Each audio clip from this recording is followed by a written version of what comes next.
राजस्थान के पूर्व मुख्यमंत्री और कांग्रेस के वरिष्ठ नेता अशोक गहलोत ने बिहार विधानसभा चुनाव में महागठबंधन की हार को लेकर गंभीर आरोप लगाते हुए कहा कि यह चुनाव निष्पक्ष नहीं था, बल्कि धनबल और सत्ता का दुरुपयोग कर हाईजैक किया गया है। यहां तक कि उन्होंने कहा कि लोकतंत्र में हार जीत होती रहती है, लेकिन जिस तरह चुनाव के दौरान महिलाओं को 10-10 हजार रुपए बांटे गए और चुनाव आयोग मूक दर्शक बना रहा, वह लोकतंत्र के लिए बेहद दुर्भाग्यपूर्ण है। यहां तक कि गहलोत ने आरोप लगाया कि मतदान के दिन तक पैसे बांटे गए, लेकिन चुनाव आयोग ने कोई कार्रवाई नहीं की। मीडिया से बातचीत के दौरान गहलोत ने प्रधानमंत्री नरेंद्र मोदी के उस बयान पर भी प्रतिक्रिया दी जिसमें कहा गया था कि कांग्रेस का सफाया हो चुका है। उन्होंने कहा कि ऐसी बातें सिर्फ भ्रम फैलाने के लिए कही जाती हैं। कांग्रेस ना तो टूटी है और ना ही टूटेगी। कांग्रेस सोनिया गांधी, मल्लिकार्जुन खड़गे और राहुल गांधी के नेतृत्व में पूरी तरह एकजुट है। एनडीए की नीतियों के खिलाफ लड़ने की हमारी क्षमता पहले से मजबूत है। यहां तक कि गहलोत ने कहा कि उन्होंने भाजपा की आंतरिक स्थिति पर भी हमला बोला और कहा कि बीजेपी में पिछले 2 साल से कोई अध्यक्ष नहीं बन पाया है। फूट किसकी पार्टी में है, ये तो पूरा देश देख रहा है। यहां तक कि गहलोत ने तंज कसते हुए कहा और दावा किया कि भाजपा ने बिहार चुनाव में धनबल का खुलकर इस्तेमाल किया है।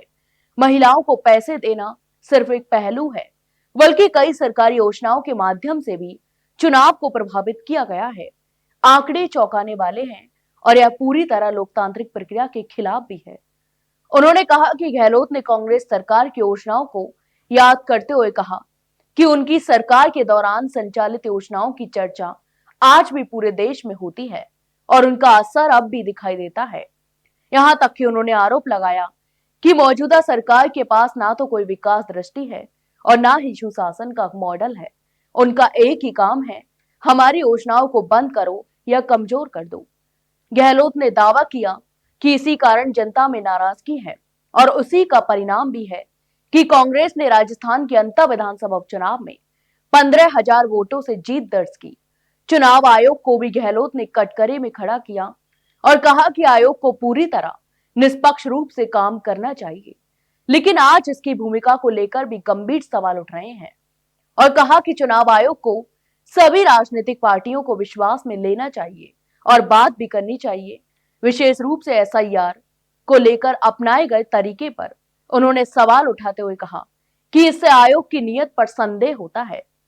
गहलोत ने चेतावनी देते हुए कहा कि यदि संवैधानिक संस्थाएं निष्पक्ष नहीं रही तो लोकतंत्र की नींव कमजोर हो जाएगी और विपक्ष का दमन और संस्थाओं पर नियंत्रण लोकतंत्र के लिए सबसे बड़ा खतरा बन जाएगा।